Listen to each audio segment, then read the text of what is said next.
Excellencies, distinguished delegates, ladies and gentlemen, it was a real privilege, together with my fellow vice chairs from Mongolia and Indonesia, to be elected then as chair of the 7th session of the Committee on Trade and Investment, which of course, as you will recall, was convened from the 27th to the 29th of January earlier this year, unfortunately in a virtual format.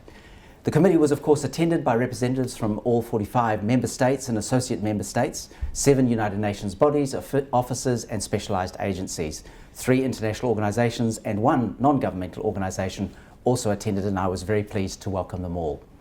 I'm really pleased to summarise for you the following key outcomes, and there were 5. First, the committee reaffirmed its commitment to multilateralism, the rules-based trading system, regional cooperation in trade and investment, in order to guarantee the steady flow of goods at national border crossing points. In this context, it recommended that the Secretariat continue its activities in trade and investment and enterprise development with a view to achieving the Sustainable Development Goals that we all are committed to.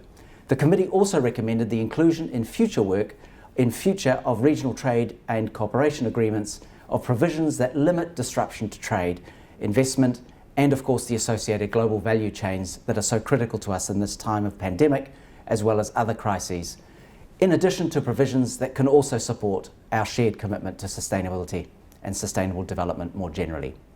The second set of outcomes is we recognise the importance of the digital economy. The committee requested the Secretariat to deepen its analysis of existing conventional e-commerce and digital trade rules and regulations with a view to promoting and supporting harmonisation and identifying international best practices.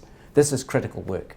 In this context, the committee also requested the Secretariat to provide support to our smaller member economies and least developed countries. The committee further recommended that existing standards and initiatives, including the Framework Agreement on Facilitation of Cross-Border Paperless Trade in Asia and the Pacific, be leveraged to the greatest extent possible, and I do think that is really important work. The committee also expressed its support to the Secretariat's online, very valuable resource, the Trade Intelligence and Negotiation Advisor, and I do warmly commend that piece of that instrument to you. The third area that we focused on and where we want to bring to your attention is that the committee recommended that increased attention by all of us be paid to the important role of both inward and outward FDI in promoting sustainable development, and that countries must promote transparent investment regimes to fully leverage these benefits. In this context, the committee supported the Secretariat's initiative to explore the development of an online platform that helps our member states and our colleagues match inward and outward investment and templates for developing indicators that can measure the sustainability of investment flows. Fourth, in recognising the important role of the business sector, the committee recommended that the Secretariat continue its activities in helping small and medium-sized enterprise, which are so critical, of course, to all of our economies, in particular those managed by women, and to engage the business sector more directly in achieving the Sustainable Development Goals, again, to which we are all committed through our existing modalities. And this, of course, includes the ESCAP Sustainable Business Network and the Asia Pacific Business Forum.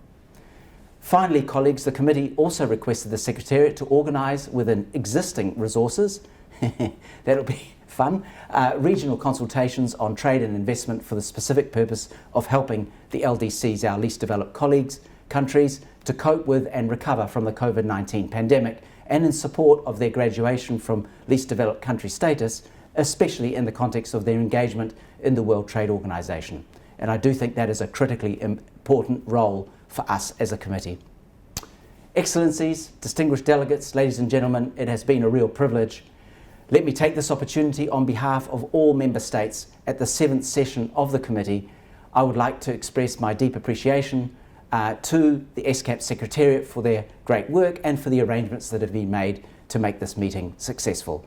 I do wish you all the very best. Thank you again.